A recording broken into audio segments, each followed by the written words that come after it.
गणेशाय नमः, श्री पांडुरंगाय नमः, श्री प्रभू रामचंद्राय नमः, श्री सीताकांताय नमः। हा त्रिसूत्र विवचे जेत तुर विश्रमा विश्रांती पर्वत, ते ते आला रघुनाथ समवेत स्त्री बंधू। ग्रंथकर्ते श्री संत एकनाथ महाराज या ठिकाणी सांगतायत, भगवान श्रीरामचंद्र लक्ष्मणजी आणि माता सीता वनामध्ये निघत असताना चित्रकूट पर्वत सोडला आणि ज्या पर्वतावरती अत्रि ऋषी राहत होते, अत्यंत सुंदर असणारा तो पर्वत, आणि त्या पर्वतावरती प्रभू श्री रामचंद्र भाऊ आणि त्यांची असणारी पत्नी यांच्या सहित आले असं सांगतात। देखोनी अत्रीचे चरण श्रीराम घातलेलो टांगण, ऋषीने दिदले आलिंगन समाधान दोघाशी। आणि भगवान श्रीरामचंद्र आले आश्रमामध्ये आणि अत्रि ऋषींना पाहिलं, आणि ऋषींना पाहिल्यानंतर श्रीराम घातले लोटांगण, कारण श्रीराम ब्राह्मणाचा अंकित ब्राह्मण दिसला भगवंताला, म्हणून श्रीरामचंद्रांनी अत्रि ऋषींना लोटांगण घातलं, ऋषींनी भगवंताला आलिंगन दिलं असं सांगतात। सीतानी लक्ष्मण दोघी घातले लोटांगण, दृढ मस्तकी धरिले चरण सुख संपन्न ऋषी झाला। भगवान श्रीरामचंद्र महाराजांच्या पाया पडले, त्याच्याबरोबर लगेच सीता आणि लक्ष्मण त्यांनी सुद्धा त्या अत्रि ऋषींना नमस्कार केला, लोटांगण घातलं, त्यांच्या पायावरती आपलं मस्तक ठेवलं। असं सर्व पाहिल्यानंतर महाराजांना आनंद झाला म्हणतात। श्रीरामे अति उल्हास तानुसया चरणी ठेविला माता, अत्रि म्हणे श्री रघुनाथा तुझी माता पुरातन। आणि भगवान श्रीरामचंद्रांनी आनंदाने अनुसयेच्या पाया पडले महाराज। अनुसयेच्या चरणावरती भगवान श्रीरामचंद्रांनी डोकं ठेवलं, त्यावेळेस अत्रि ऋषींनी सांगितलं, रामा तुझीच आई आहे म्हणले। हे अनुसया जी आहे ती तुझी आई आहे, पण ती जुनी आहे, पुरातन असणारी तुझी माता आहे असं अत्रि ऋषी त्या ठिकाणी भगवंताला सांगतात। ऐकोनी अत्रीचे वचन सौमित्रे वंदिले तिचे चरण, सीतेने घातले लोटांगण तिथले आलिंगन अनुसये। अत्रि ऋषीचं बोलणं भगवान श्रीरामचंद्रांनी ऐकलं, लक्ष्मणानं सुद्धा अनुसयेच्या चरणावरती डोकं ठेवलं। श्रीरामचंद्र, लक्ष्मण आणि माता सीता अनुसयेला लोटांगण घालू लागले असं सांगतात। सीते देखताची दृष्टी अनुसय सुखानंद पोटी, धन्य धन्य तू गोरटी पती सनिष्ठी पतिव्रता। आणि सीतेला समोर पाहिलं महाराज, कुणी पाहिलं? अनुसयेनं पाहिलं, आणि अनुसयेनं सीतेला पाहिल्यानंतर अनुसयेला आनंद झाला महाराज, आनंद झाला त्या ठिकाणी, आणि सांगितलं जगामध्ये सीता धन्य आहे। का धन्य आहे? पती सनिष्ठी पतिव्रता, आपल्या पतीच्या जवळ असणारी ती सीता आहे, जगतामध्ये धन्य आहे, पतिव्रता आहे, सती आहे, म्हणून अनुसयेला आनंद झाला असं सांगतात। तुझे अंगी बाळपण पतीच्या व्रता अनुलक्षून, चरण चाली वनाभिगमन तो संपूर्ण पतिव्रता। अनुसयेने सांगितलं महाराज, तुझे अंगी बाळपण, सीता ही बाळ होती महाराज, एवढी त्या ठिकाणी आताच लग्न झालं होतं सीतेचं, आणि सीतेचं रामाबरोबर लग्न झालं तेव्हा सीतेचं वय 18 होतं, आणि 18 वर्षाची ती सीता आहे, लहान आहे, आणि एवढं बाळपण अंगामध्ये असताना सुद्धा पतीचं व्रत लक्षात घेतलं, आणि नवऱ्याची सेवा करण्यासाठी अनवाणी पायानं तू वनामध्ये चालत आली, म्हणून तू संपूर्ण पतिव्रता असं अनुसया सीतेला बोलतात. पतीचे वचन नुलंगिता जे अनुसरे पतीच्या व्रता त्याची सती पतिव्रता ते तो सीता अभाग्य. आणि त्यावेळेस असणाऱ्या त्यांनी सांगितलं पतिव्रता कुणाला म्हणायचं महाराज जगामध्ये? आपल्या नवऱ्याच्या शब्दाच्या बाहेर जी स्त्री जात नाही तिला पतिव्रता म्हणायचं. आणि तिची सती पतिव्रता तीच जगामध्ये पतिव्रता आहे. पतीची मता अनुसरे पतिव्रता आपल्या नवऱ्याच्या म्हणण्याप्रमाणे जी वागती ती पतिव्रता आहे. आणि तू सीता सौभाग्य आहे, नवऱ्या संग वनवासाला आली असं अनुसया बोलतात. आईशी करोनिया स्तुती उचलोनिया दोही हाती आलिंगिली आती प्रीती सतिया सती स्वानंदे. आणि अशा प्रकारची स्तुती केली. सीतेला उचललं अनुसयेनं दोन्ही हाताने आणि आपल्या हृदयाला लावलं. सती आहे दोन्ही, अनुसया सुद्धा सतीच आहे आणि सीता माता सुद्धा सतीच आहेत.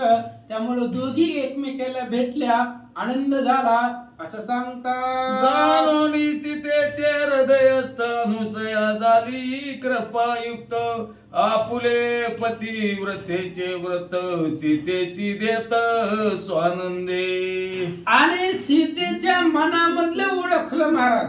कोणी ओळखलं? अनुसयेनं. सीतेच्या मनामध्ये एकच होतं, भगवंताची सेवा करणे. आणि ही हृदयगत अनुसयेनं ओळखलं. अनुसयेला सीतेवरती कृपाहस्त अनुसयेनं ठेवला.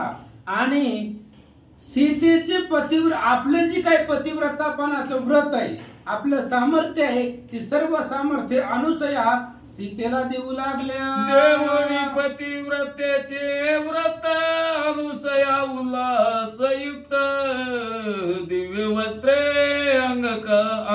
अंगरागयुक्त स्वानंदे देत ते ऐका. आणि आपल्या पतिव्रतापणाचं जे काही व्रत आहे, पुण्य आहे, ते अनुसयेनं सर्व पुण्य सीतेला अर्पण केलं. उल्हासयुक्त आनंदयुक्त दिलं. आणि दिव्य अशा प्रकारची वस्त्र अनुसयेनं सीता मातेला दिली. ऐका म्हणतात. अनुसया कृपायुक्त सीतेशी दिव्य वस्त्र नेसवित आणि दिव्य चंदने चर्चित माला घालित दिव्य सुमनी. अनुसयेनं सीतेवरती कृपा केली आणि दिव्य अशा प्रकारची वस्त्र, कारण एका सतीनं दिलेली वस्त्र आहे, कधीच मलिन न होणारी, कधी न फाटणारी, सदोदित टवटवीत राहणारी अशा प्रकारची वस्त्र, दिव्य अशा प्रकारचं चंदन, माळा, सर्व दिव्य अशा प्रकारची फुलं अनुसयेनं सीतेला अर्पण केली म्हणतात. सीतेचे पूर्वावया कोड घातला ताळाचा पैतवड आहरणीशी पडेल उजड सरली चाळशेशी सूर्या. आणि सीतेच्या मनामधली इच्छा पुरवण्यासाठी अनुसयेनं दिव्य अशा प्रकारची आभूषण सीतेला अर्पण केली. आणि ज्या आभूषणाचा उजेड, त्या उजेडा पुढं चंद्र सूर्य सुद्धा लोपून जाईल. चंद्र सूर्याचा सुद्धा प्रकाश फिका पडेल एवढं प्रकाशमय अलंकार अनुसयेनं सीतेला अर्पण केली म्हणतात. थोडाची या दिव्य दीप्ती शशी सूर्य खदोदत होती अनुसयेची या ख्याती पती सामर्थ्य पतिव्रता. आणि त्या सीतेला जी काही तोडा दिला होता, अलंकार दिला होता, आभूषण दिली होती, त्याच्या उजेडाचा जर विचार केला तर चंद्र सूर्याचं उजेड सुद्धा त्या अलंकाराच्या पुढे फिक्क पडाल एवढं त्याचं तेज होतं. आणि अनुसयेची निज ख्याती, अनुसयेची ताकद काय होती? हो, पती सामर्थ्य होतं. पतीची सदोदित सेवा केलेल्याच सामर्थ्य अनुसयेला प्राप्त झालेलं होतं. असं सांगता जीचा लागताची हात वा. तिनी देव झाले अपत्य तिचे सामर्थ्य अद्भुत स्वय अर्पित सीतेशी. अहो अनुसयेचा अनुग्रह सिद्धीला झालाय आणि अनुसया कोण आहे महाराज? जिचा लागताची हात तिन्ही देव झाले अपत्य. अहो ज्या स्त्रीचा हात लागल्यानंतर ब्रह्मांडाचा नायक सुद्धा जिच्या असणाऱ्या मांडीवरती खेळला ती असणारी अनुसया. तिचं अद्भुत सामर्थ्य होतं आणि ती आपलं सामर्थ्य सीतेला अर्पण केलं असं सांगता. माझ्या दिव्य वस्त्राची त्वरी मळीन नवते परिचारी जाऊ नेन ती रजकद्वारी निज तेजा करी निर्मळ. आणि त्यांनी सांगितलं महाराज कोणी अनुसयेनं जी दिलेली वस्त्र होती ती वस्त्र कशी होती व मलिन नव्हती चराचरी. कधीच ती मलिन होत नव्हती, घाण होत नव्हती. सदोदित दिव्य टवटवीत अशा प्रकारची ती वस्त्र होती आणि कधीच ती धाग्याच्या दोऱ्यानं बांधलेली जाऊ शकत नाही. कुठेच अशा प्रकारची स्वतःच्या तेजानं ते निर्मळ आणि पवित्र अलंकार वस्त्र होते असं ग्रंथकर्ते सांगतात. मोठी धूता ओळण जाण देही दिव्ये चंदनाचे महिमान करिता अभंग मार्जन सुगंध पण उडेना. आणि अनुसयेनं जी काय अलंकार दिलेली होती, वस्त्र दिलेली होती सीतेला, ती वस्त्र अशी होती महाराज. कधी धुवून जरी टाकली, साबणानं धुली, निर्म्यात टाकली तरी सुद्धा त्याचा सुगंध जात नव्हता. ती कधी फाटत नव्हती, कधी घाण होत नव्हती आणि शुद्ध अशा प्रकारचं स्नान जरी केलं तरी त्याचा वास सुद्धा जात नव्हता. ओरिजिनल अशा प्रकारची वस्त्र अलंकार अनुसयेनं सीतेला दिली होती म्हणतात. दिव्य सुमनांची माळा सुकोने देखदा काळा नित्य टवटवीत गळा सुपरिमळा मध मदित. आणि दिव्य अशा प्रकारे फुलांची माळा अनुसयेनं सीतेच्या गळ्यामध्ये टाकली. कधीच सुकत नव्हती महाराज. कालचं फुल आज सुकून जातंय. काल आणलेलं फुल फ्रीज मध्ये जरी ठेवलं तरी 2 दिवसाच्या पुढे ती फुल टवटवीत राहत नाही. पण त्यांनी सांगितलं सुकोने दी कदा काळा. अनुसयेनं सीतेच्या गळ्यामध्ये जी फुलाची माळ घातली होती कधीच सुकत नव्हती. नित्य टवटवीत गळा, नित्य अशा प्रकारची गळ्यामध्ये टवटवीत ती माळा दिसत होती असं सांगतात. सीते सावध परियसी तू माझा प्रसाद पावलीसी तुझ भय नाही राक्षसासी निशंक होसी निर्भय. आणि त्यावेळेस अनुसयेने सांगितलं सीते तू माझा प्रसाद तुला प्राप्त झाला म्हणजे माझे अलंकार तुला मिळाले, माझे वस्त्र, माझे आभूषण आणि माझा कृपाहस्त तुझ्यावरती झाला.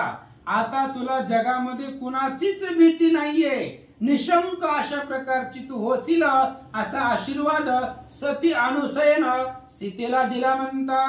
वियोग झाल्या रमून आता वियोग न बाधी तुझी सीता म्हणून हात ठेविला माता अनुसये सीतानुग्रहिली. अनुसयेनं सीतेला अनुग्रह दिला होता म्हणजे अनुसयाच सीतेची गुरु होती. आणि अनुसयेनं सांगितलं वियोग झालिया रघुनाथा म्हणजे अनुसयेला माहिती होत की सीतेचा रामाचा वियोग होणार आहे. म्हणून अनुसयेनं सांगितलं जरी राम तुझ्यापासून दूर गेला तरी रामाचा शोक किंवा रामाचं दुःख तुला बाधक ठरणार नाहीये. अशा प्रकारे त्या ठिकाणी सांगू लागले म्हणतात. अनुसय महापतिव्रता पुढे जाऊन या कार्यार्था वदा वयालंका नाता कृपेने सीतानुग्रहिली. अहो अनुसय पतिव्रता आहे आणि तिला पुढे काय होणार आहे माहिती होत. राम वनवासाला कशाला फिरायला नाहीत आले महाराज. करावया राक्षसांचा घात वना रघुनाथ मी आलो. राम वनामध्ये आलीतच राक्षसांना मारायला. आणि अनुसयेला माहिती होत पुढे पाहून या कार्यार्थ पुढे काय होणार आहे हे अनुसयेनं जाणलं. आणि रावणाला मारण्यासाठी कृपेचा हस्त अनुसयेनं सीतेच्या डोक्यावरती ठेवला म्हणतात. श्रीराम सौमित्र सीता देखोनी उल्हास आत्रीच्या चित पूर्वापार पूर्व कथा होई सांगता श्रीराम. श्रीरामचंद्र लक्ष्मण आणि सीता आत्री ऋषींनी त्यांना पाहिलं. पाहिल्यानंतर महाराजांना आनंद झाला आणि आपल्या पत्नीची कथा अनुसयेची कथा सांगू लागले म्हणतात. अनुसया मा पतिव्रता तपस्विनी अतिव्रत चंद्रकिरणा सम शोभे माता पती धर्मार्था अनुकूल. आत्री ऋषींनी रामाला सांगायला सुरुवात केली. म्हणले देवा ही अनुसया म्हणजे पतिव्रता आहे, सती आहे, तपस्विनी आहे, बलवान आहे, सामर्थ्यवान आहे. चंद्राच्या किरणासारखा तिचा असणारा माथा पतीच्या धर्मानुसार त्या ठिकाणी अनुकूल आहे. अशा प्रकारे या ठिकाणी बोलतात. मार्गता गिरी कंदरी बैसोनिया घराच्या घरी दासहस्त्र वर्षवरीची तपाची थोरी आगाद. आत्री ऋषींनी रामाला तुकाराम महाराजाचा अभंग सांगितला. ठाईच बैसोनी करा एक चित्त सांगितलं. म्हणले देवा रामा ह्या अनुसयेनं घरच्या घरीच तप केलं. ही अनुसया कुठंच गेली नाही, कुठल्या तीर्थाला गेली नाही, कुठं वनामध्ये गेली नाही. घरच्या घरीच त्या ठिकाणी अत्यंत दारुण तप केलं. अशा प्रकारे त्या ठिकाणी 10,000 वर्षावर पर्यंत हिच्या तपाचं सामर्थ्य आहे असं सांगतात. घराचे घरी कोण तप ऐसा पोसावया करी संकल्प एक त्या तपाचे स्वरूप अति निष्पाप सांगेन. आणि आत्री ऋषींनी रामाला विचारलं रामा तुम्हाला वाटल की घरच्या घरी हिनं तप कसं केलं. तर घरच्या घरी कशा पद्धतीने तप केलं हे अनुसयेनं काय केलं त्या तपाची ख्याती त्याचं स्वरूप सांगतो. जरा लक्ष देऊन ऐका. कोणाची न करी अनुसया या लागी नावे अनुसया काम क्रोध लोभन वादी जया ते रघुवर्या महातप. आणि ऋषींनी सांगितलं त्यांनी फक्त घरच्या घरी तप केलं. पण कसं केलं आणि तिला अनुसया का म्हणतात. हिच्या मनामध्ये द्वैत नाही, हे कुणालाच नाव ठेवत नाही, कुणालाच वाईट बोलत नाही. दुसऱ्याच्या मनामधली असूया हिच्या मनामध्ये नाही, म्हणून हिला अनुसया नाव आहे. आणि हिनं घरच्या घरी कसं तप केलं तर काम क्रोध लोभ मद मत्सर अहंकार ही जिला स्पर्श करू शकत नाहीये हेच दुर्धर तप आहे असं महाराज सांगू लागले. तपे कर करोनी तापस कोपे केले अतिशय कर्कस दंड मुंड नव्रत वेश पडिली ओस तपचर्या. आणि त्यांनी सांगितलं महाराज योग याग विधी ह्या महाराजांनी बाकीच्यांनी लोकांनी अनेक तप केलं, सायास केलं, त्या तपाचं कष्ट केलं अपार. पुन्हा मग काय केलं सर्व त्या ठिकाणी डोक्याची केस काढली, दंडन मुंडन केलं, विनाकारण उगाच चांगली इस्त्रीची पांढरे कपडे घातली आणि अशा प्रकारचं त्यांनी तप केलं. त्याच्यामुळे त्यांची तपश्चर्या फळाला आली नाही असं सांगतात. काम क्रोध तिसरा लोभ सांडणे हे तप दुर्लभ ते घरचे घरी झाले सुलभ अति निर्लोभ अनुसया. आत्री ऋषींनी सांगितलं रामा घरच्या घरी तप करायचं म्हणजे नेमकं काय करायचं, तर एकच करायचं, काम क्रोध आणि तिसरा लोभ. काम क्रोध आणि लोभ ही सोडून देणं हेच तप आहे. काम क्रोध सोडून द्यायचं हेच दुर्धर अशा प्रकारचं तप, आणि ते अनुसयाला प्राप्त झालं असं अत्रि ऋषी रामाला सांगतात. ते लोभ ते असूया निर्लोभ ते अनुसया याचे नाम तपचर्या जाण रघुवर्या निश्चित. अत्रि ऋषींनी सांगितलं रामा तप कशाला म्हणायचं, एका वाक्यात सांगतो म्हणले ऐका. जिथं लोभ आहे तिथं असूया आहे, इच्छा आहे. लोभाच्या पाठीमागे इच्छा आहे. आणि जिथं लोभच नाही तर तिथं असूया म्हणजे इच्छा सुद्धा राहत नाहीये. म्हणून तिला अनुसया आणि याच तप, अशाच पद्धतीचं तप हिने केलं होतं असं आपल्या बायकोची ख्याती अत्रि ऋषी देवाला सांगतात. नुलंघने पती वचनासी हे परम तप स्त्रियासी ते 10 सहस्र वर्षे येसी अनुसयसी पावले. आणि अत्रि ऋषीने सांगितलं रामा स्त्रियांनी तप करायचं म्हणजे काय करायचं, फक्त आपल्या नवऱ्याच्या वचनाचं उल्लंघन करायचं नाही, त्या पतीच्या म्हणण्यानुसार वागायचं. नुलंघने पती वचनासी, पतीचं कधीच वचनाचं उल्लंघन करायचं नाही. आणि हेच तप अनुसयेनं 10,000 वर्ष केलं असं सांगतात. उल्लंघित पतीचे वचन पतिव्रताशी पडिले खान नाही सामर्थ्य ना समाधान स्त्री पुरुष स्वान प्राय वसताती. आणि नवऱ्याच्या वचनाचं जर उल्लंघन केलं तर तिला पतिव्रता म्हणता येत नाही. पतिव्रता पतीच्या शब्दाच्या बाहेर जातच नाही म्हणून सांगितलं. आणि जी पतीच्या वचनाचं उल्लंघन करते तिच्यापाशी सामर्थ्य राहत नाही, तिच्यापाशी ताकद राहत नाही, तिच्यापाशी समाधान राहत नाही असं सांगतात. 10 सहस्र वर्ष पर्यंत माझा नुलंगी वचनात तेने तप हे समर्थ एक सामर्थ्य येचे. आणि रात्री ऋषींनी सांगितलं रामा हिनं घरच्या घरी तप केलं म्हणजे काहीच केलं नाही, फक्त 10,000 वर्ष मी सांगेल ते ऐक, म्हणजे माझ्या शब्दाच्या बाहेर नाही, माझ्या शब्दाचं उल्लंघन केलं नाही, पतीच्या वचनाचा कधी आवेर केला नाही. आणि हेच तप तिनं 10,000 वर्षापर्यंत केलं असं अत्रि ऋषी रामाला सांगतात. 10 वर्ष अनावृष्टी दुर्भिक्ष पडले या सृष्टी तृण नाही पृथ्वीचे पोटी व्रता गोष्टी ते कैसी. आणि मग पुढे काय झालं रामा सगळे सांगतो म्हणले ऐका, निवांत बसा म्हणले मांडी घालून. पुढे त्या ठिकाणी याच परिसरामध्ये 10 वर्ष अनावृष्टी झाली, 10 वर्ष पाऊसच पडला नाही.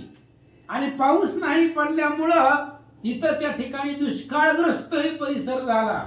अहो पृथ्वीवरती गवत नाही, मग बाकीचं धान्य कुठून येणार, काहीच नव्हतं पृथ्वीवरती असं अत्रि ऋषी देवाला सांगतात. ते काळी फळमूळ युक्त हिने वाचविले जग समस्त पराड मुख नवे अहोरात्र जन संतप्त फळमुळी. आणि अत्रि ऋषींनी सांगितलं एवढा दुष्काळ पडला होता, 10,000 वर्ष, 10 वर्ष पाऊस पडला नाही, पृथ्वीवरती गवत सुद्धा बघायला भेटत नव्हतं. आणि अशा दुष्काळामध्ये ह्या अनुसयेनं फळ आणि फुलांनी सर्व ऋषी लोक जीवसृष्टी वाचवली असं सांगतात. गौतम पेरी प्रातः काळी मध्यान्ह देसाळी तेने पाके आईल्या वाळी ऋषी मंडळी वाचविली.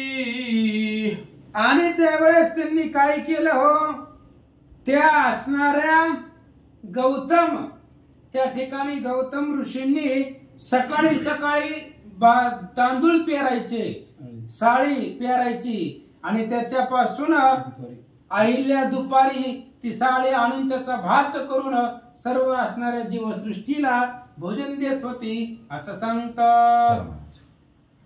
35 संपले का? फोन 35 संपले ना. मोबाईल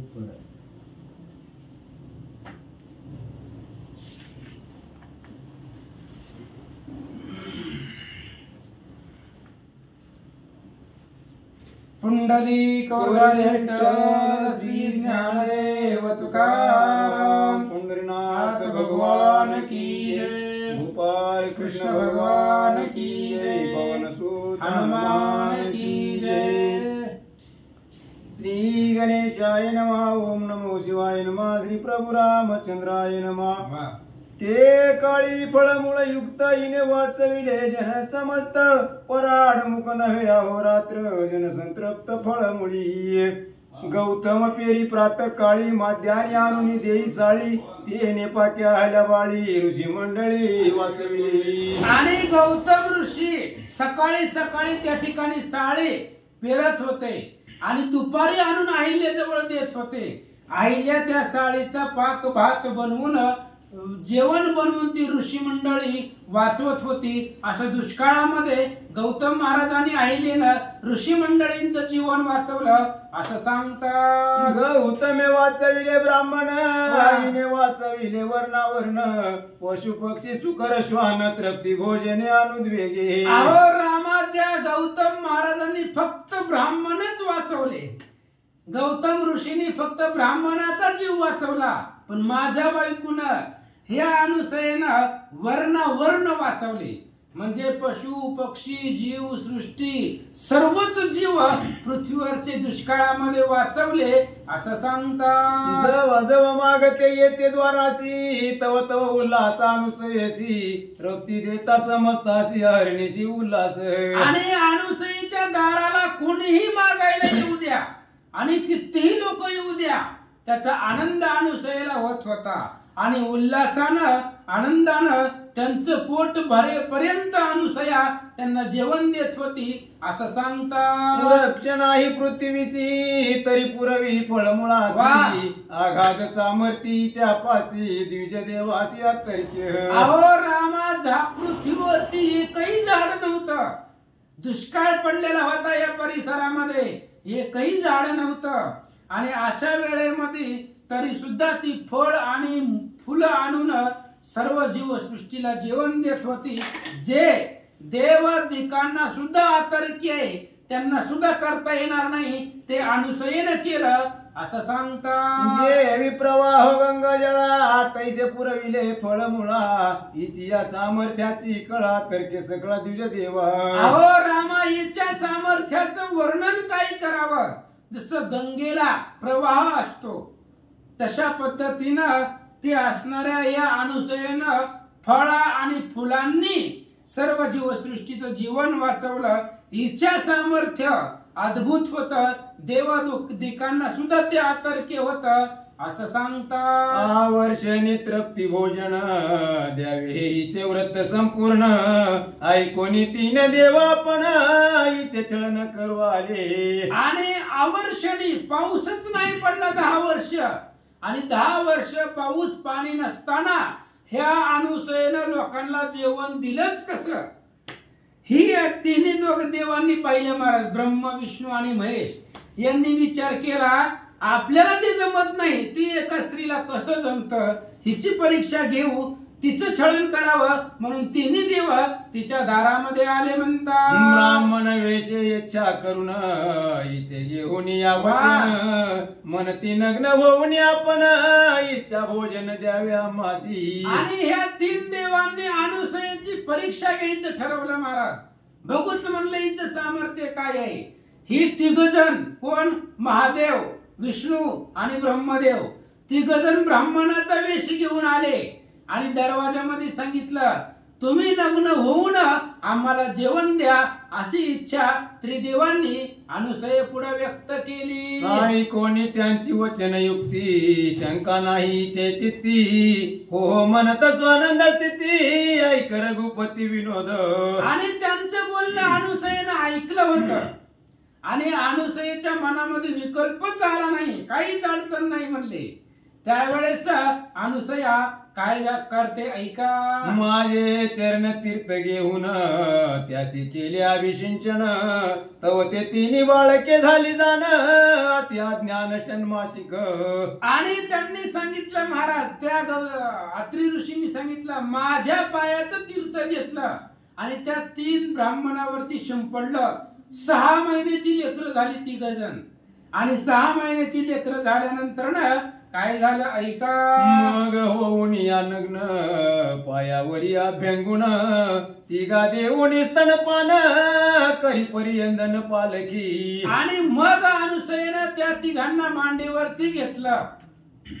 नग्न झाल्यानंतर ना पायावरती घेतलं त्या 3 बाळांना 3 लेकरांना स्तनपान केलं, पाळण्यामध्ये बसवलं असं सांगतात. लक्ष्मी सावित्री पार्वती तिघी सामर्थ्य विवादती त्याची दावावयाची स्थिती तिन्ही मूर्ती छेडू आल्या.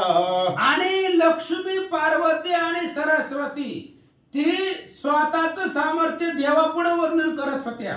आम्ही असं हवं, आम्हाला एवढं येतं हे ते सांगत होत्या. देव म्हणले बघू. आणि त्या तिघींना हिचं सामर्थ्य दाखवण्यासाठी हिची स्थिती दाखवण्यासाठी ही 3 जण अनुसयेला छळायला आले होते असं सांगतात. पुढील्याशी करू जाता छळण छळिताची छेळे आपण तिन्ही देवाले बाळपण त्या ज्ञान सोय झाले. अहो ह्या 3 देवांनी पुढच्याला त्रास देण्याचा विचार केला आणि पुढच्याला जर त्रास दिला तर आपलं अगोदर वाटलं होत असते. सर्वासी विरोध करुणा मने व्हावे माझे कल्याण. सगळ्या जगाला विरोध करायचं माझं चांगलं व्हावं असं कधी होतं का. अहो ब्रह्मादिक देवांना सुद्धा ते शक्य झालं नाही. ती त्यांना छळायला आल्यानंतर ना 3 देवाला सुद्धा बाळपण आली. जगाचे ब्रह्मांडाचे नायक आहेत आज अनुसयेच्या मांडीवरती खेळू लागले असं सांगतात. दशमासाची अहोराती अनुसयेने केली एकच राती तत्काळ तिहीची प्रसूती अपत्य प्राप्ती पावले. आणि 9 महिन्यानंतर संतती होत असते. पण अनुसयेनं 10 महिन्याची एकच रात्र केली. 10 महिन्याचा कालावधी एका रात्रीमध्ये घातला आणि 10 महिन्याची एक रात्र करून हे तिघींनाही त्या ठिकाणी अनुसया प्रसूत झाली आणि तिघांनाही त्या ठिकाणी अनुसयेनं जन्म दिला. अपत्य ही लहान लेकरं झाली असं सांगतात. अतिशय भोगी ती आपत्ती लागी अपत्य म्हणती सविष्टा सोयची वाढती ते बाळत्व प्राप्ती तिन्ही देवा. आता लहान लेकराला अपत्य का म्हणताय कारण त्या लहान लेकराला दुःख लय असतं महाराज. ती भूक लागली तरी बी रडतं आणि झोप लागली तरी बी रडतं, त्याला सांगता येत नाही. म्हणून ह्या लहान लेकराला बोलायला येईपर्यंत खूप त्रास होतो म्हणून त्यांना अपत्य म्हणतायत. आणि स्वतःची विष्ठा ते स्वतःची उडत असतात आणि तीच स्थिती ह्या 3 देवाची झाली असं सांगतात. लक्ष्मी सावित्री पार्वती देखून तिघी कुसमुसती पती अडकले अनुसयेच्या हाती सामर्थ्य ती प्रती चाले ना. आणि ही 3 जण आली होती महाराज त्याला 10 महिने होऊन गेले. ह्या तिघींनी विचार केला आपला नवरा संध्याकाळी घरी येत असते, अजून आलं कसं नाही 10 महिने झाले तरी. म्हणून लक्ष्मी सावित्री आणि पार्वती स्वतःच्या सामर्थ्याचं वर्णन करत होते. पण त्यांनी सुद्धा विचार केला आपले नवरे दुसऱ्या स्त्रीच्या हाताखाली अडकलेत, अनुसयेच्या हाताखाली ते अडकलेत, कसं सोडवण करावी याचा विचार करू लागले. जैसे सूर्या पुढे खद्योत तैशा तिघी झाल्या गर्भत अनुसयेशी लोटांगण घालीत पती निर्मुक्त करी माये हो. अहो सूर्या पुढे दिवा असावा, सूर्याचा उजेड कुठं दिव्याचा उजेड कुठं. तशा पद्धतीने 3 जण गर्भवत झाले अनुसयेच्या सामर्थ्यापुढं. मग अनुसयेला अत्यंत काकुळतीला आल्या आणि सांगितलं आमच्या नवरदेवाला मुक्त करा म्हणता.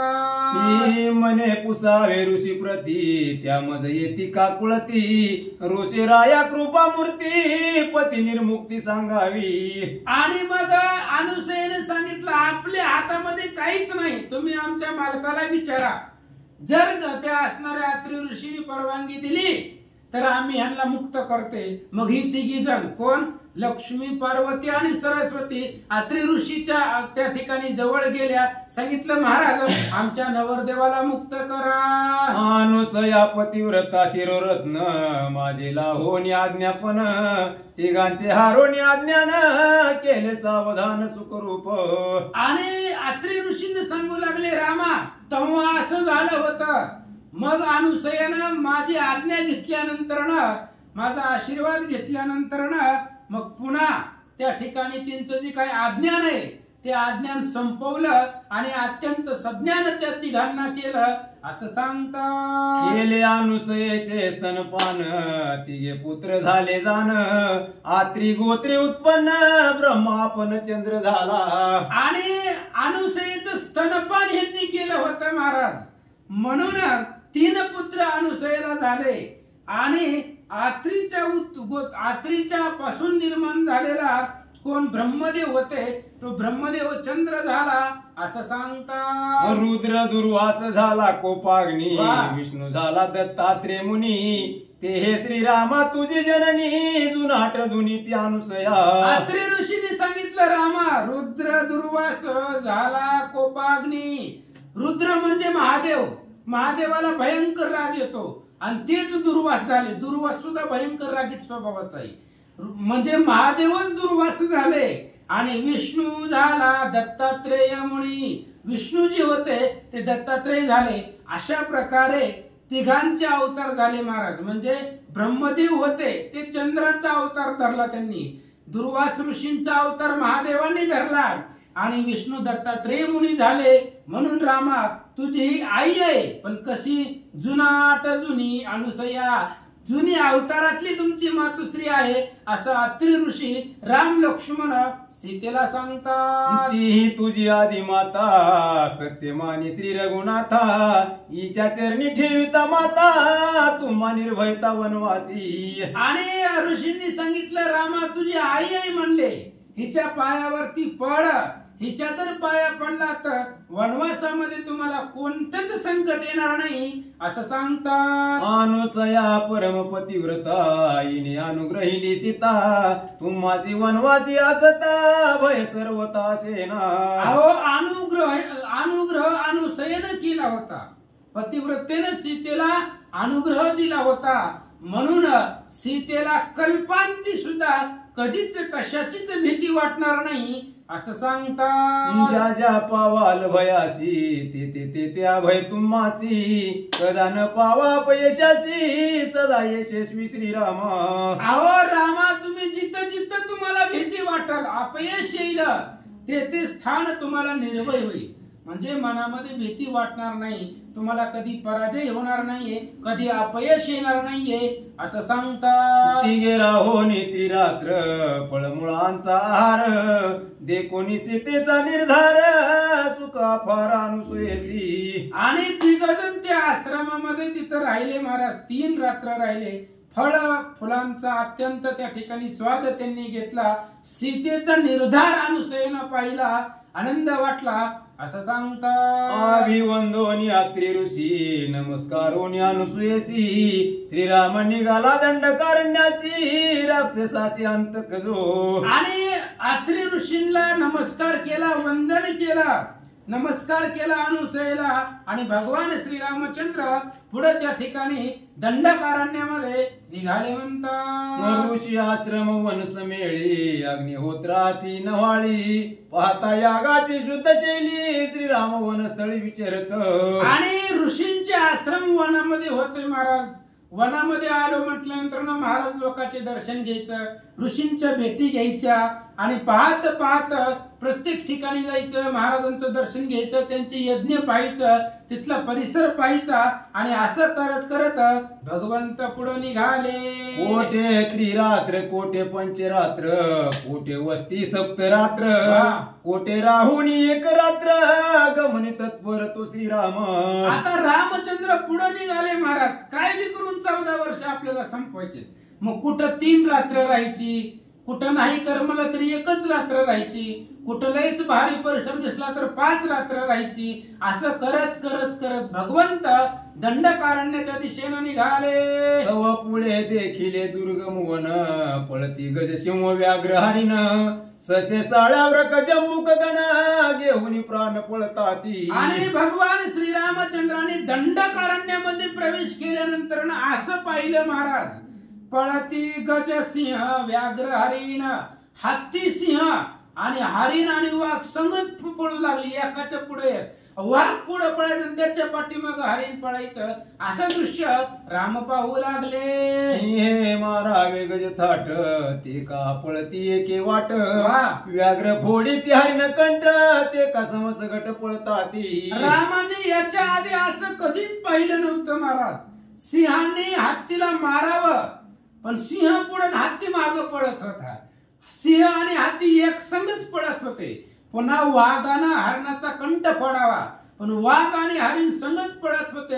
हे दृश्य रामानं पाहिलं म्हणतात. श्रीराम म्हणे लक्ष्मणाशी मदभये दिसे श्वापदासी विसरून या वैरभावासी अति क्रोशी पळताती. मग रामानं लक्ष्मणाला म्हणले, लक्ष्मणा ह्या इथं जी काय वन आहे ह्या वनामधल्या श्वापदांना खूप भीती आहे. कारण दोघं वैरी संगच पळते. वाघ आणि हरिण संगच पळायले, हत्ती आणि सिंह संगच पळतायत. म्हणजे दोघांच्याही जीवाला भीती आहे असं राम लक्ष्मणाला बोलतात. यासी भयाचे काय कारण ऐसे विचारी तारगो नंदन तव विरादे दाहुन चितारण पै केले. आणि मग विचारलं, कोणी विचारलं?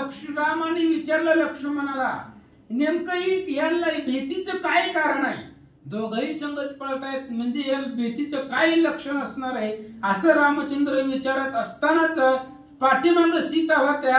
विराट आला, सीतेला घेऊन निघाला. पुढे श्रीराम लक्ष्मण सीता मागे होती आपण सीतेचे देखोनी सुंदरपण विराधे हरण सोय केले. आणि राम पुढे चालले होते, त्यांच्या पाठीमाग लक्ष्मण होते, त्यांच्या पाठीमाग सीता होत्या आणि घनदाट अरण्य होतं. त्यामुळे राम लक्ष्मण पुढे निघून गेले, सीता पाठीमाग राहिल्या.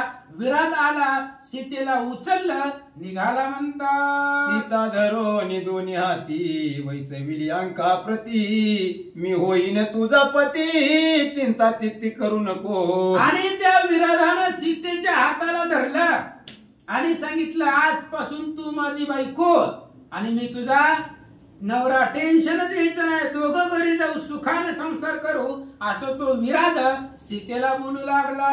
तू अप्सरा की खेचरी वनदेवता की सुरेश्वरी भाग्य सापडलीस हो सुंदरी सुखे माझ्या घरी नांदावे.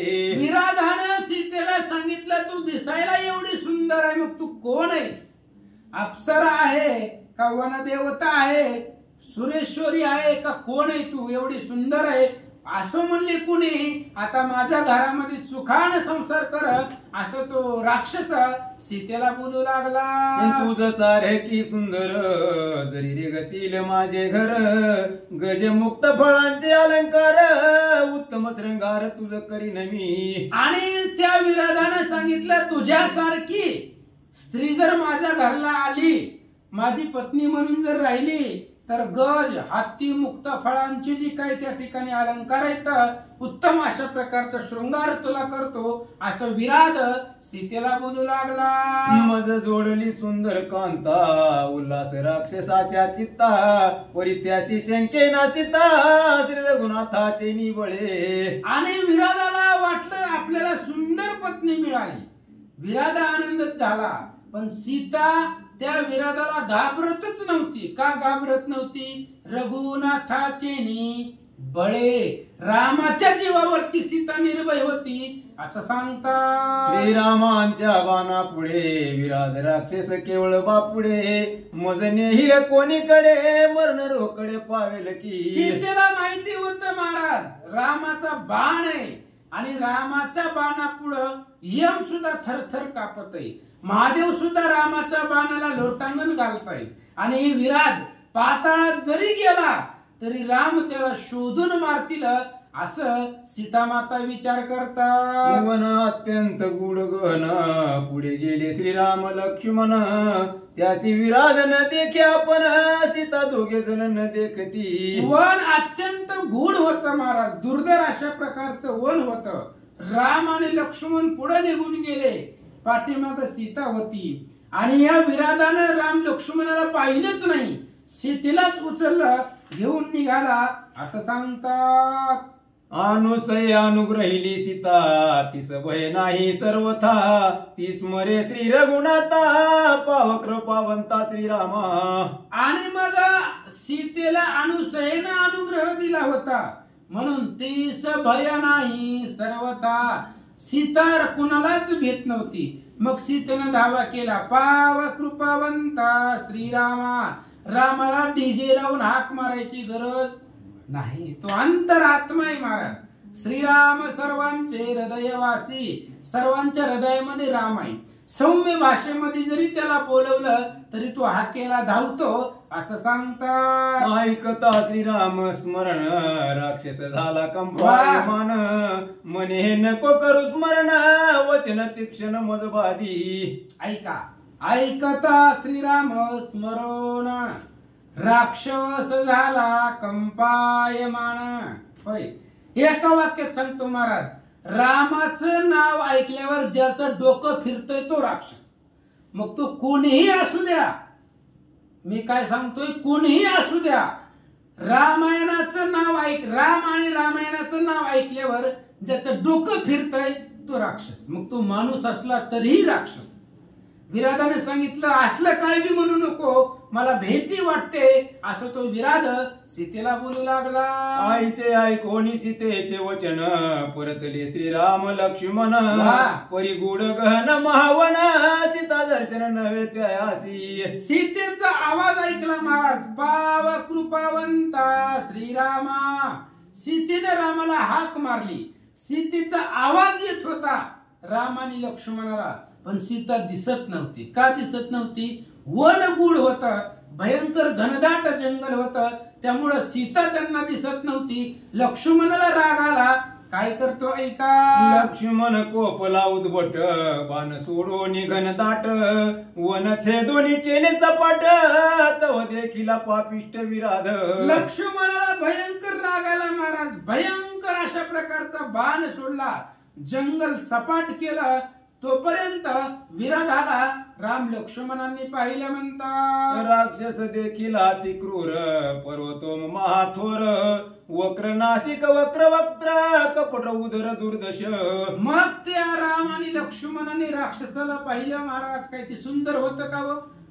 भयंकर पर्वतासारखं बलवान ती राक्षस होत, वाकडं नाक होतं, वाकडं तोंड होतं, या अशा प्रकारचं विशाळ अशा प्रकारचं हृदय होतं, वाईट दिसणारा अशा प्रकारचं त्याचं तोंड होतं असं सांगतात. आठ महासिंहाची मळी सुळे खोचोनी खांदी कावडी मृग व्याळ चितळे बापुडी मारी कोडी चोपदांच्या. आणि ती विराट काय भजन्या होता काय, माळकरी होता काय, त्यानं हत्ती मारलेली होती, सिंहाची मणी खांद्यावरती होती, शूळ होता त्याच्याकडे, त्या शूळाच्या जीवावर हरिण मारलं होतं, अनेक प्रकारचे श्वापद मारून तो खांद्यावरती घेऊन निघालेला होता असं राम लक्ष्मण पाहू लागले. सहदंत गजांची शिरे गज चर्मे धबधबी रुदिरे मारोनी पंचम पंच व्याघ्रे खांदी क्रूरे वाही जेती. अहो, हत्तीचे दात उपटलेली शिरासहित हत्तीला मारलेलं त्याच्या खांद्यावरती होतं. हत्तीची कातडी अंगावरती त्या ठिकाणी होती, रक्तानं भरलेली होती. पुन्हा 5-5 वाघ यानं मारली होती. 5-5 वाघ मारून खांद्यावरती घेऊन निघालेला विराध रामांनी पाहिला. जीवा तांबडी लखलखित नेत्र दिसत्याची रक्त भूता करावयांत सवे धावत वनाशी. आणि जीवा त्याची कशी होती व तांबडी होती, लखलखित जीवा खाली लोंबत होती, नेत्र लाल भडक अग्नीसारखी त्याचे डोळे दिसत होती आणि जीवसृष्टीला अंत करण्यासाठी तो वनामध्ये धावत होता असं सांगतात. विराधे देखो श्रीराम लक्ष्मण सीतेशी पुषे दोघे कोण श्रीराम भरतार दिल लक्ष्मण माझी सोडवण करू आले. मग विराधानं त्या दोघांना पाहिलं, राम आणि लक्ष्मणाला.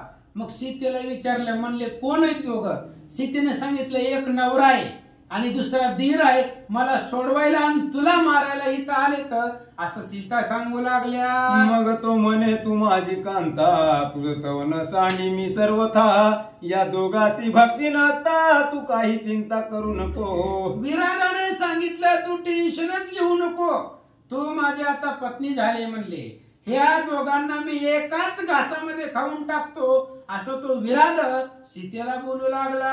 ऐसे बोलून या देख विकट देऊन या हाक धावनी श्रीरामा सन्मुखा काय तो मूर्ख बोलतो. अशा प्रकारे सीतेला तो बोलला, दीर्घ अशा प्रकारची हाक मारली आणि मूर्ख असणारा विराध भगवंताच्या पुढं रामाला काय बोलतो ऐका.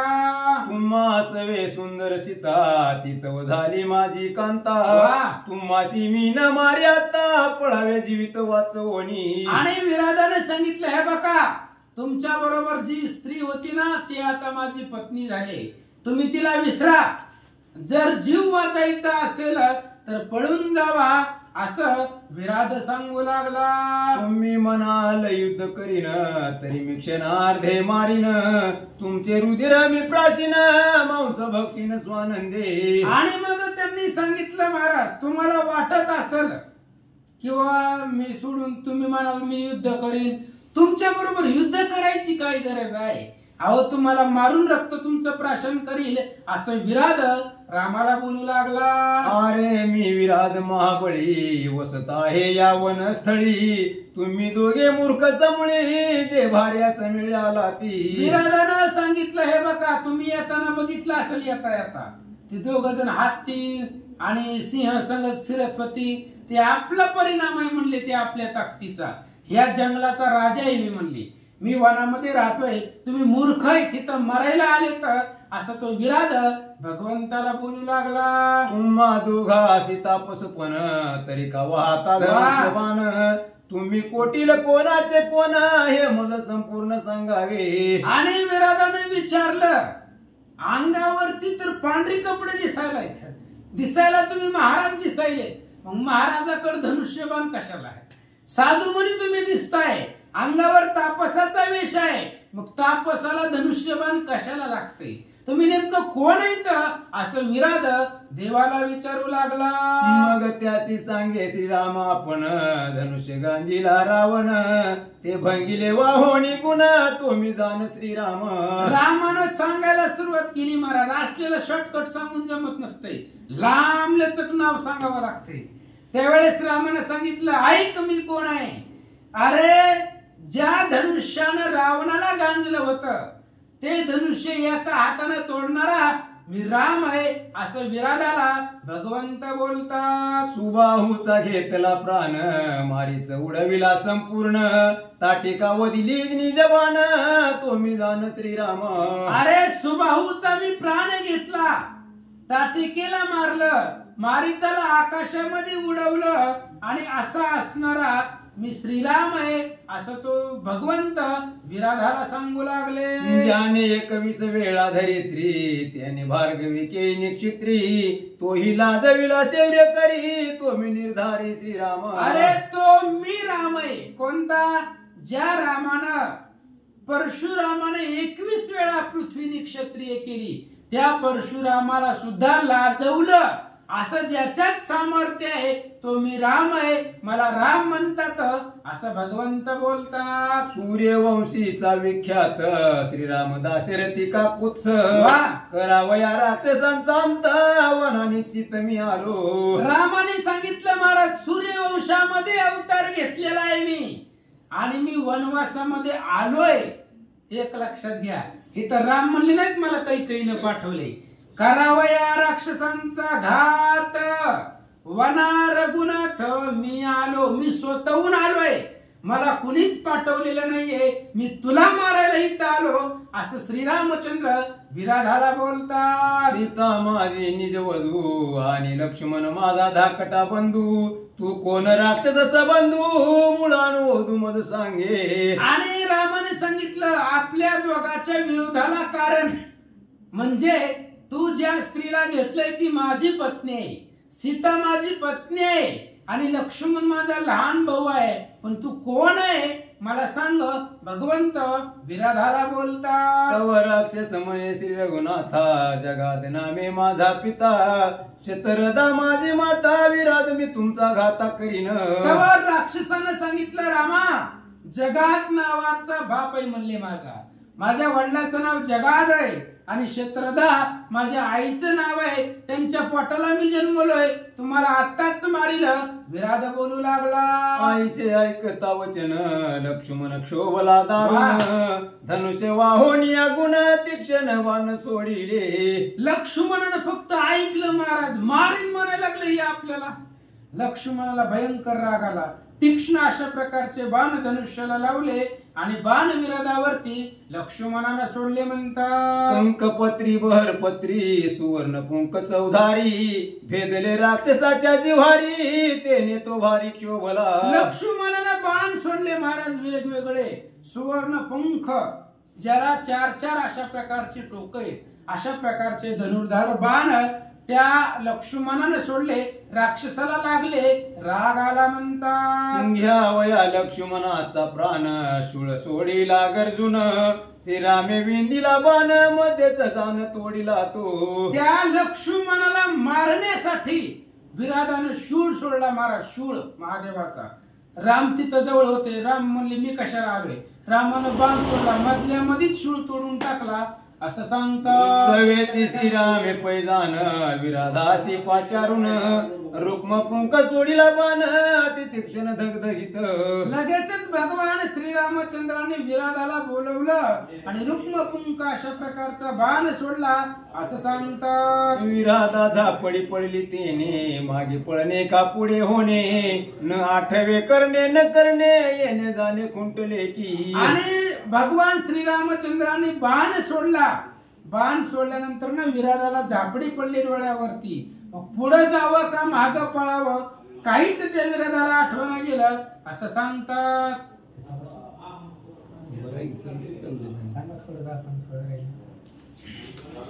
कुंडली कवरधारी विठ्ठल श्री ज्ञानदेव तुकाराम भगवान की जय. हाय तर बसा की काय झालं, चेंज झालं का? करा करा चेंज. नाही नाही बरं, चालू दे. थोडं 10-15 आता किती 35-36 वगैरे राहिले, आता 100 झाले असते.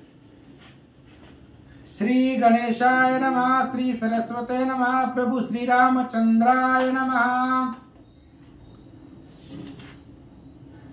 विराधा झापडी पडली तेने, मागे पळणे का पुढे होणे, नाठवे करणे न करणे, येणे जाणे खुंटले. श्री गणेशाला वंदन करून, सरस्वतीला वंदन करून आणि सर्व भाविकाला वंदन करून कथेचा अनुसंधान असं आहे की ज्यावेळेस प्रभू रामचंद्रानं आणि त्या विराट राक्षसावर बाण सोडला त्यावेळेस राक्षसाची सगळी मती खुंटली, त्याचं येणं जाणंही खुंटलं. एवढा त्या प्रभू रामचंद्राचा आणि रुक्मपुंक नावाचा बाण होता आणि त्या विराधाला झापडी त्याने पडलेली आहे. श्रीराम बाणाची लख लखा, विरादासी एका एका, पडोनी ठेले जीटक क्रिया निशेष विसरला. आणि प्रभू रामचंद्राचा बाण लागल्याबरोबर आणि त्या विराजाची अशी स्थिती झाली की त्याचं येणं जाणं फुटलं आणि त्याला आपण काय करतो काय नाही याचं भान राहिलं नाही, काही त्याला स्मरण राहिलं नाही, कशाची त्याला आठवण राहिली नाही, अशी स्थिती आणि त्या विराजाची त्या ठिकाणी झालेली आहे. विसरला राक्षस धर्म, विसरला युद्ध संभ्रम, विसरला क्रियाकर्म, गायेनी भ्रम विराध केला. आणि त्या प्रभू रामचंद्राच्या बाणानं की म्हणले त्या राक्षसाचं असं झालं, असा एवढा मोठा घाव लागला त्याला की त्याला सगळं विस्मरण झालं, आपण काय करतो काय नाही सगळं विस्मरण झालं. तो म्हणले त्या ठिकाणी त्याला काही आठवणा, अशी स्थिती आणि त्या विराजाची झालेली आहे. श्रीरामाचा निज बाण घेऊन आला श्रीराम स्मरण, धाकेनी मला देहाभिमान गर्भबंधना देवोनी. आणि मग म्हणले ज्यावेळेस प्रभू रामचंद्राने बाण मारला त्यावेळेस तो म्हणले आपलं जन्म मरण सुद्धा विसरला म्हणले. आणि त्या प्रभू रामचंद्राचा बाण जो होता तो रामस्मरण म्हणजे नामाचं म्हणले नामस्मरण घेऊन आणि त्या विरोधाला लागला.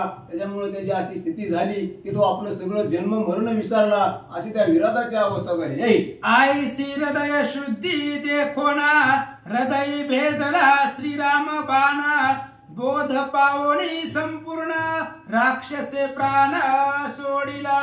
आणि मग म्हणले ज्यावेळेस प्रभू रामचंद्राचा बाण त्याच्या जवळ गेला त्यावेळेस म्हणले त्याला रामाचं नामस्मरण झालं आणि त्या म्हणले त्याच्या हृदयावर ज्यावेळेस बाण लागला त्यावेळेस त्या रामाच्या बाणानं त्याला बोध केला आणि तो जन्म मरणापासून म्हणले मुक्त झाला आणि तो मरण त्या ठिकाणी पावलेला आहे. धन्य श्रीरामाचा बाण लागता राक्षसे सोडिला प्राण, बोध पावला संपूर्ण त्याची निरूपण अवधारा. ज्यावेळेस प्रभू रामचंद्राने आपला बाण सोडला आणि त्याचं नामस्मरण म्हणले आणि त्या म्हणले राक्षसाला ऐकू आलं आणि हृदयावर बाण त्याला लागल्याबरोबर तो सगळं जन्म मरण विसरला आणि बोध परजवर प्रभू रामचंद्राचा बाण होता त्याने त्या राक्षसाला मुक्ती दिली. आणि ती कशी मुक्ती दिली आणि त्याला बोध कसा झाला ग्रंथकर्ते आपला पुढे सांगत आहे. बाण भेदिले जिवार वाहती रुधिराचे पुरा, विकळ पडता शरीर हर्ष निर्भर विराध. आणि ज्यावेळेस प्रभू रामचंद्राचा बाण त्या विरोधाला लागला आणि तो बोधपर बाण असल्यामुळं आणि तो म्हणले रक्ताच्या थरोळात पडला, हृदयामुळे ज्यावेळेस बाण आदळला त्यावेळेस म्हणले त्याला काही म्हणले प्रभू रामचंद्राच्या नामस्मरणाशिवाय काही सुचलं नाही, अशी त्या विरोधाची अवस्था झाली. घाव लागता व्हावे दुःख, दुःख जावणी पावला सुख, विराधा झाला परमहारिक, बाणे आलोलिक सुखी केले.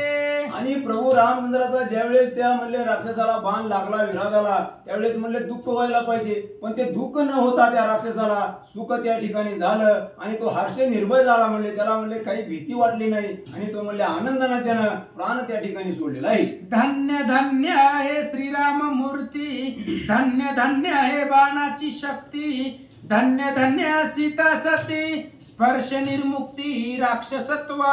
आणि म्हणले त्या श्रीराम प्रभूचं धन्यता आहे म्हणले, धन्य म्हणले ते श्रीरामाचा बाण आणि ते श्रीरामाचं दर्शन आणि त्या सीतेचा स्पर्श झाल्यामुळं त्या राक्षसाला मुक्ती मिळाली आणि प्रभू रामचंद्राच्या बाणाने त्याचा उद्धार केला, असा त्या विराट राक्षसाला त्या ठिकाणी मोक्ष मिळालेला आहे. लक्ष्मणे कोपोनी उद्भट, घोर अरण्य केले सपाट, माझ्या मोक्षाची ते वाट केली निर्दुष्ट सौमित्रे. आणि मग म्हणले त्या राक्षसाला असं वाटलं त्या लक्ष्मणाला राग आला आणि लक्ष्मणानं आपल्या रागानं तिथलं सगळं म्हणले वन सपाट केलं, सगळी झाडं म्हणले छटून टाकली आणि मोकळी वाट केली. आणि त्या विराट राक्षसाला असं वाटलं की त्या लक्ष्मणाचे आभार मानेल तेवढे थोडेच आहेत, त्यानं माझी मोक्षाची वाट मोकळी केली, असे तो लक्ष्मणाबद्दल धन्यता त्या ठिकाणी देऊ लागला. जो का करी शुद्ध मित्र, त्यासी म्हणते सौमित्र, लक्ष्मण सुमित्र साचारा, मी निशाचरा सुखी केलो. आणि त्याने लक्ष्मणाला म्हणले त्या ठिकाणी शुभेच्छा दिल्या वाहवा केली लक्ष्मणाची की म्हणले जो म्हणले शुद्ध मित्र करतो म्हणून त्याचं नाव म्हणले सौमित्र आहे आणि असा हा मला मित्र लाभला आणि त्यानं माझी मोक्षाची वाट मोकळी केली म्हणून हा धन्य लक्ष्मण आहे, असं लक्ष्मणाबद्दल आणि तो राक्षस त्या ठिकाणी बोलत आहे. मी राक्षस अति पवित्र अपवित्र, श्रीराम बाणे केलो पवित्र, मज वंदिती सुरनर सुखी साचार केलो रामे. आणि त्या म्हणले विराट राक्षसानं म्हणले आपल्या मनाला धन्यता दिली. या प्रभू रामचंद्राच्या बाणानं म्हणले मला धन्यता दिली आणि मला मोक्षाला पाठवलं. आणि त्याच्यामुळं म्हणले सगळे लोक सुद्धा म्हणले मला त्या ठिकाणी नमस्कार करू लागले. आणि माझं नाव लौकिक या जगामध्ये कुणामुळे झालं तर त्या प्रभू रामचंद्रामुळं आणि लक्ष्मणामुळं झालं. असा म्हणले आनंद त्या राक्षसाला त्या ठिकाणी जायला. बाणी कैसा सुख संभ्रम बाणी सुख रूप श्रीराम बाणी सभाय श्रीराम परम सुख संभ्रम तेने मज.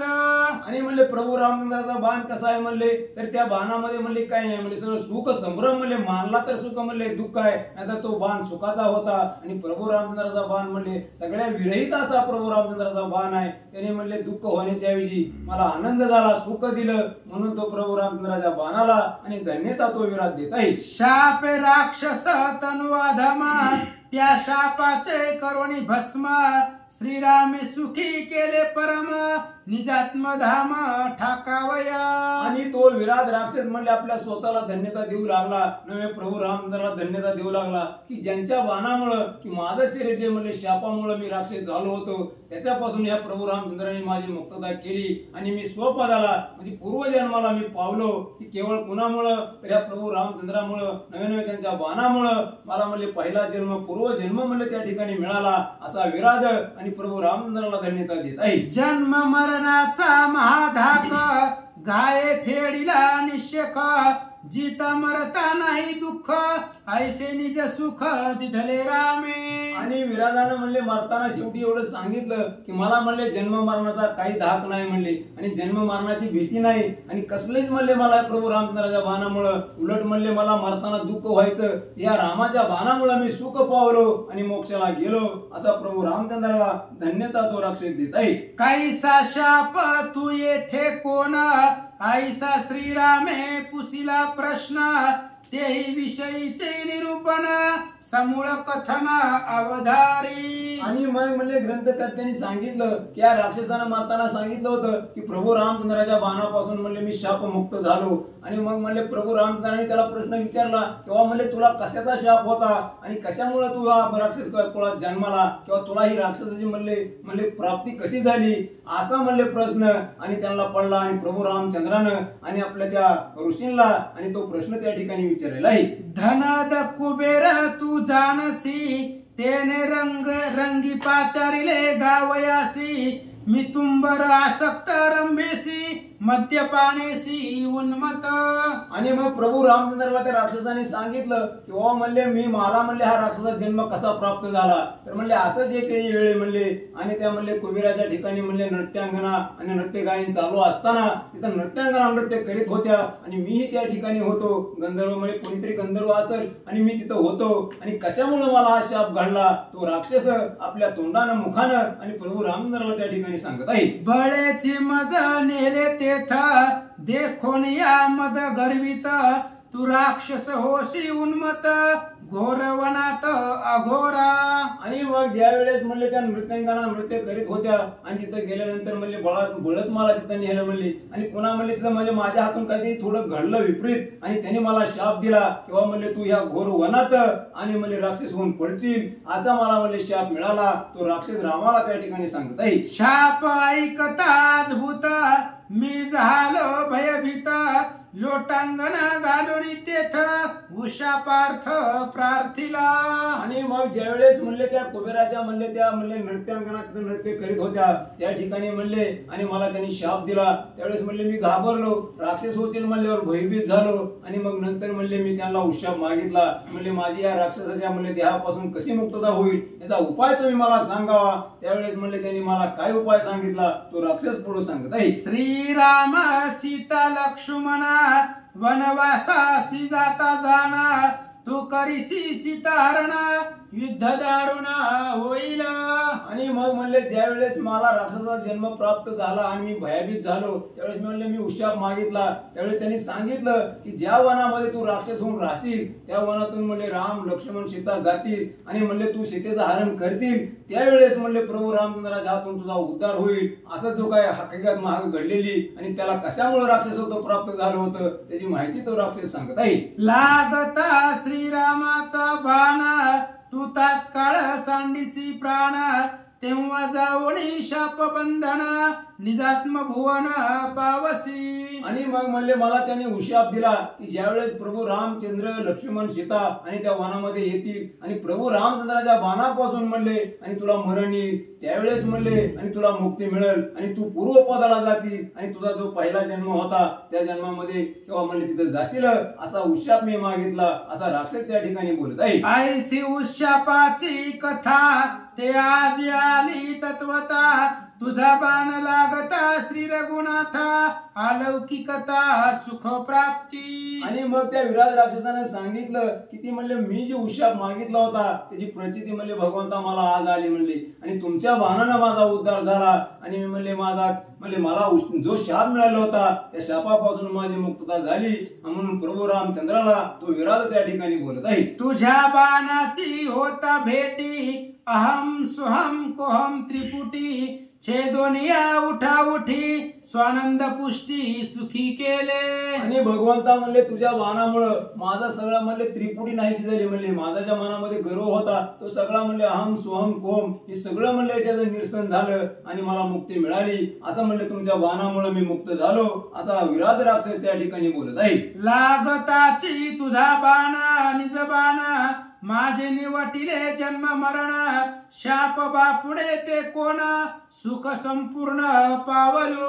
आणि मग म्हणले प्रभू रामचंद्रा तुमच्या बाणामुळे काय झालं तर म्हणले माझ्या म्हणले जन्माचं सार्थक झालं कुठला म्हणले तो शाप तुमच्या म्हणले बाणापुढे त्या शापाचं म्हणले काही आहे म्हणले आणि किरकोळ आहे तुमच्या म्हणले तो शाप आणि त्याच्यामुळे मी तुमच्या म्हणले बंधनात किंवा म्हणले त्या मला मुक्ती मिळाली राक्षस देहातून म्हणले मुक्त झालो असा तो विराट त्या ठिकाणी बोलत आहे. जे झाली सुख प्राप्ती त्यासी कधे नवे विकृती कल्पांती नवे च्युती ऐसा सुख प्राप्ती श्रीराम बाणे. आणि म्हणले मला एवढं म्हणले तुमच्या बाणामुळे म्हणले सुख झालं तिथं म्हणले कधीच कसली बाधा होणार नाही म्हणले विकृती कधी येणार नाही मी अखंड सुख भोगीन आणि असं मला म्हणले तुमच्या बाणानं मुक्ती मिळाली की म्हणले मी चिरंजीव झालो आणि तुमच्या बाणामुळे मला अक्षय सुख शांती त्या ठिकाणी मिळाली असा विराट प्रभू रामचंद्राला धन्यता देत आहे. माझ उशापे गंधर्व प्राप्ती गंधर्व देही करिता वस्ती मज बाधेन अहंकृती ऐशी नित्य मुक्ती श्रीराम बाणे. आणि मग म्हणले मी ज्या काय म्हणले पूर्वजन्मामध्ये गंधर्व होतो आणि त्याच्यामुळे म्हणले ते आता जरी मी पूर्वपदाला गेलो किंवा गंधर्व झालो तरी मला म्हणले मुळीच काही गर्व येणार नाही कारण तसं मला तुमच्या बाणानं मुक्ती दिलेलं आहे. माझं सगळं म्हणले अहम कोहम सोम सगळी म्हणले माझ्या मनातलं सगळं काढून टाकलं आणि म्हणले मला निर्मुक्त त्या ठिकाणी केलंय असा तुमच्या बाणाचा प्रताप आहे असा प्रभू रामचंद्राला विराट त्या ठिकाणी बोलत आहे. ऐसे बोलोनी आपण श्रीरामासी केले नमन तव विरादासी विमान दैदिप्यमान उतरले. आणि सगळे आपली हकीकत त्या विराट राक्षसानं आणि प्रभू रामचंद्राला पूर्वकथन सांगितलं आणि म्हणले त्याला मुक्ती मिळाली आणि प्रभू रामचंद्र जवळ होते आणि त्यांच्या देखत स्वर्गातून विमान आलं आणि तो विराट राक्षस आणि त्या विमानामध्ये बसून स्वर्गाला त्या ठिकाणी जाऊ लागलाय. राक्षस देह सांडोणी क्षिती विराट बैसता विमाना प्रती श्रीरामाचे वस्तीची स्थिती गमन युक्ती सांगत.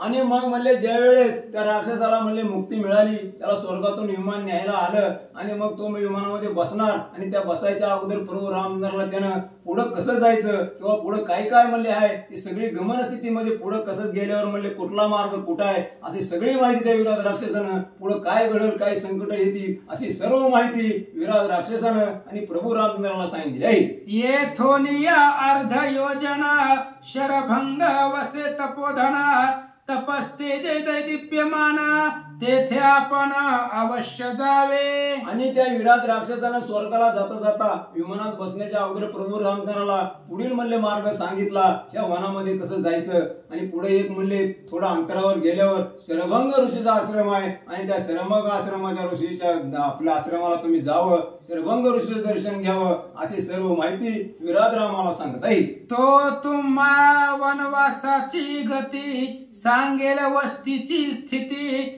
तुझे नित्यासी निज मुक्ती जान निश्चिती श्रीरामा.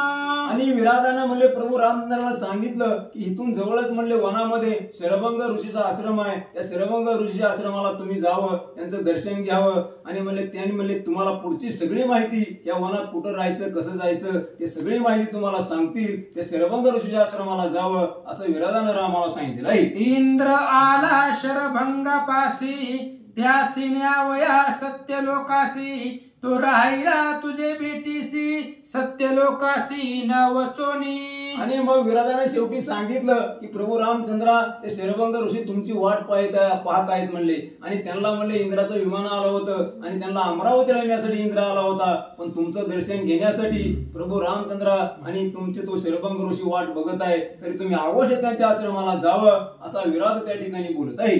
श्रीराम दंडकारण्यासी आला तेने विराध मारिला, तुझा प्रताप जाणून भला असे राहिला भेटीसी.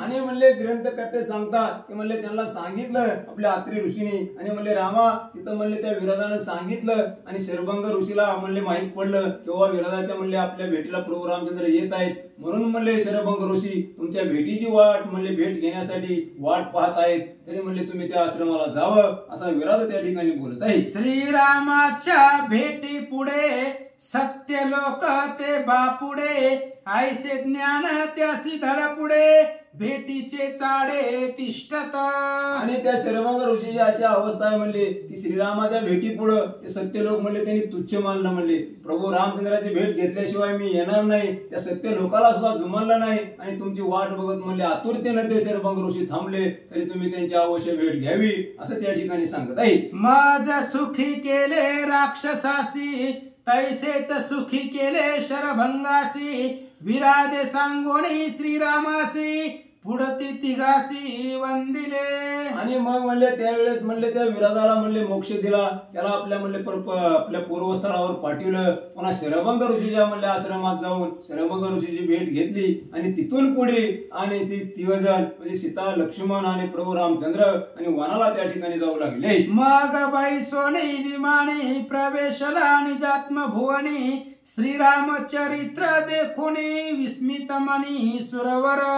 आणि मग म्हणले ज्यावेळेस त्या विरोधानं म्हणले त्याला मोक्ष मिळाला, पूर्वपदाला जाण्यासाठी तो विमानात बसला, त्यावेळेस म्हणले सुरवराला सुद्धा ते ऐकलं आणि सगळ्या देवदेवताला आनंद झाला की या विरोधाला म्हणले प्रभू रामचंद्राची भेट झाली. हे सगळं हकीकत ऐकल्यानंतर देवदेवताला सुद्धा त्या ठिकाणी आनंद झालेला आहे. विराधाचे विरोध वना तेथे घोष के कोणा, तोही तारिला विंदोनी बाण, कृपाळू संपूर्ण श्रीराम. आणि म्हणले त्या विराधाला म्हणले विरोध करणारा त्या वनामध्ये कोण नव्हता म्हणले, आणि त्या विराधाला विरोध करून आणि त्याला म्हणले मोक्ष देणारा असा कृपाळू भगवंत आहे. त्या विराधाला विरोध करणारा त्या वनामध्ये कोणी नव्हता, पण प्रभू रामचंद्राने तिथं जाऊन त्या विराधाला मोक्षाला पाठवलं आणि त्याच्यावर कृपा केली, नव्हे त्याला पूर्वपदाला पाठवलं. ग्रंथकर्ते या ठिकाणी सांगत आहे. एका जनार्दना शरण झाले विराध उद्धरण, पुढे शरभंगाचे दर्शन कथा पावन अवधारा. आणि ग्रंथकर्ते आपल्याला सांगतात नाथ महाराज की म्हणले इथं म्हणले विराधाला मोक्षाला पाठवलं, त्याला पूर्वस्थळावर पाठवलं आणि इथून पुढे म्हणले पुढच्या अध्यायामध्ये शरभंग ऋषीच्या आश्रमामध्ये प्रभू रामचंद्र जातील आणि त्यांचं म्हणले दर्शन घेतील. हा कथाभाग उद्याच्या अध्यायामध्ये सांगितलेला आहे. पुंडलिका वरदे हरी. स्वस्ति श्री भावार्थ रामायणे अरण्यकांडे एकाकार टीकाया अत्रि दर्शन विराधवदो नाम द्वितीय अध्याय घोडा. श्री ज्ञानदेव तुकाराम चंद्र भगवान की जय.